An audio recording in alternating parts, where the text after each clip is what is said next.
At the centre of our solar system lies great power.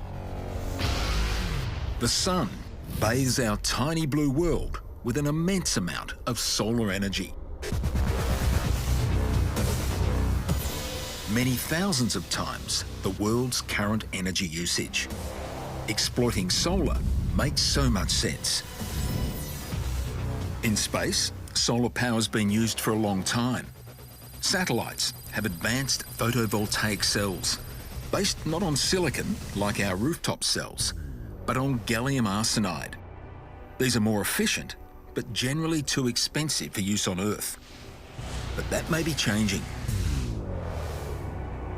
The sky's clear, the sun's shining, and today we're going to find out about a new kind of solar cell.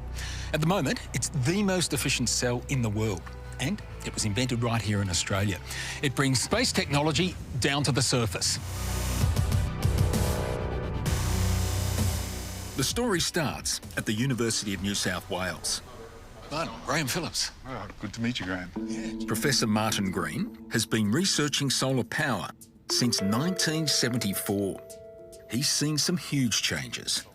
The early 70s, people realised that we needed to do something apart from continuing to burn fossil fuels. The oil crises of that era really got people alerted to the fact that we mightn't be able to depend on fossil fuels forever for our energy supply, and that's when the interest in photovoltaics started taking off. Solar power has always had a great challenge: to improve the efficiency of sunlight being converted into electricity. Your average rooftop panel converts about 15% of the sun's light. We were the first to get a 20% efficient solar system, back in the late 1980s. So that was one of our early highlights of the work that we did here.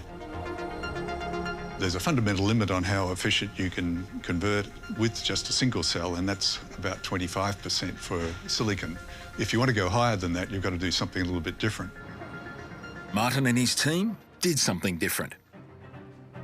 They came up with a system where one photovoltaic cell was replaced by two, and the sun's light was split into two beams, one going to one cell and one to the other.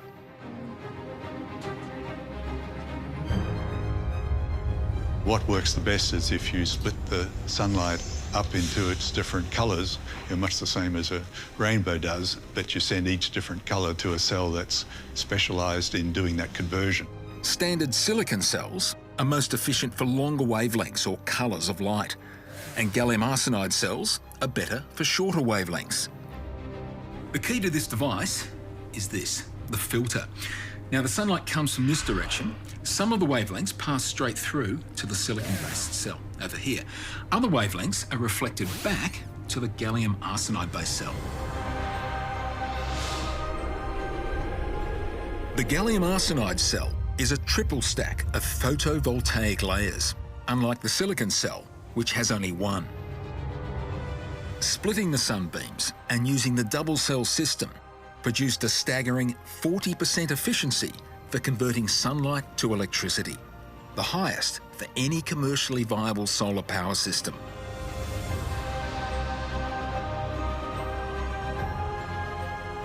I think we can go further, but that's the first time anyone's ever exceeded the magic 40% landmark. Another key to this system is to concentrate the sunlight onto the cell. By focusing the sun's rays, a curved mirror can turn the power of one sun into the power of hundreds. By doing that, you can use more expensive cells, and also they give a higher performance. It focuses and concentrates the light onto the cells at about 365 suns. 365? Yes. So that's a decent amount of heat going on those cells. That's right. And what happens if you sort of misalign things and you've got that kind of power lurking around? Okay, if we do misalign, we can start cooking some of the rubber and plastic parts. Have you done that? Once, yes. To develop their technology further, Martin and Mark partnered with another veteran of Australian solar power, John Lasich.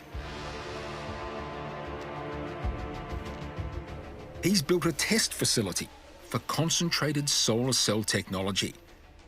And he's already solved one of its biggest challenges, cooling the solar cells. While the sunlight hitting the cells needs to be intense, the excess heat created has to be taken away or it causes problems.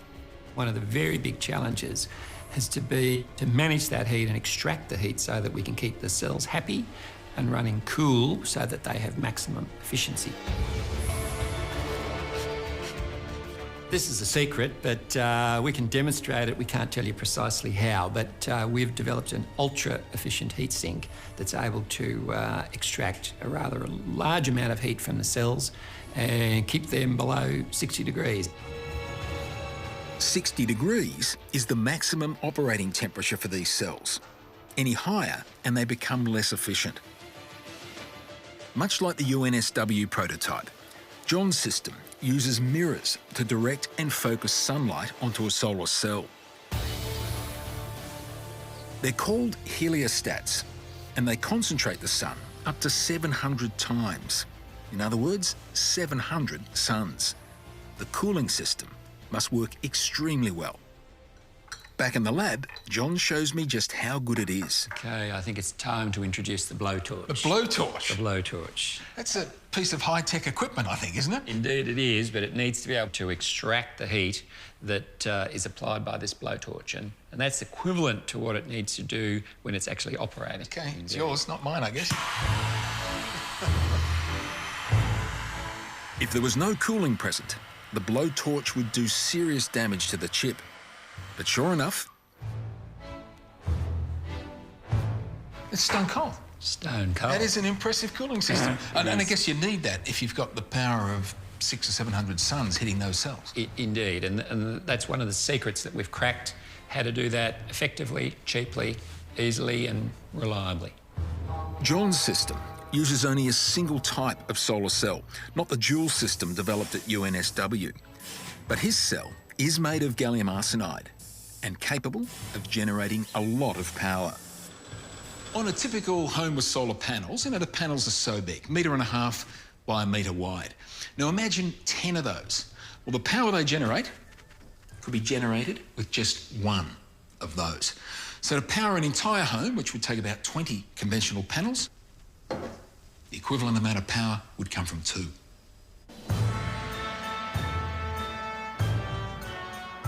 John has even built a pilot power station in central Victoria, which is fully operational.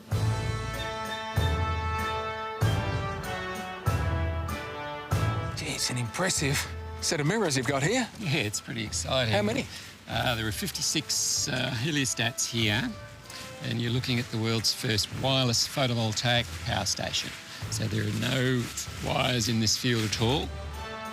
Each heliostat is programmed to track with the sun, so their collective light is always reflected to the top of the tower. There sits 1 square metre of John's gallium arsenide cells. Cooling all that focused sunlight onto the cell requires a supersized version of that top-secret cooling system. When this is up and running, how much power will it generate? This will generate about 220 kilowatts, so that's almost 1/4 megawatt. That's enough to power 75 homes. This system can be multiplied as many times as we like.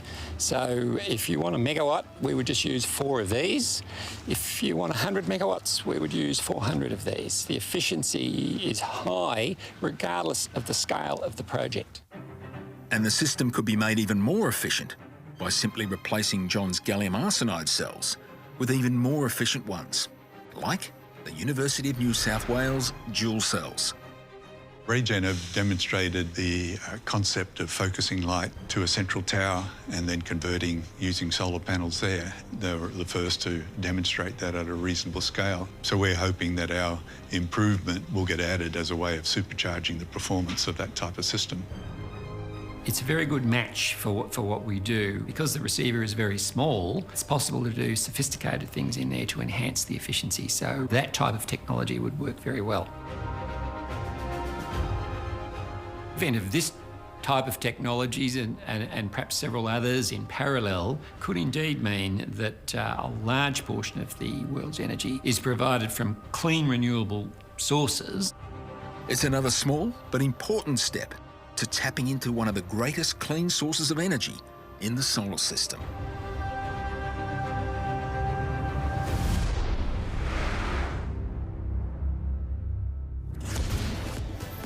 Connect with Catalyst on Facebook, Twitter, Instagram, YouTube and our website.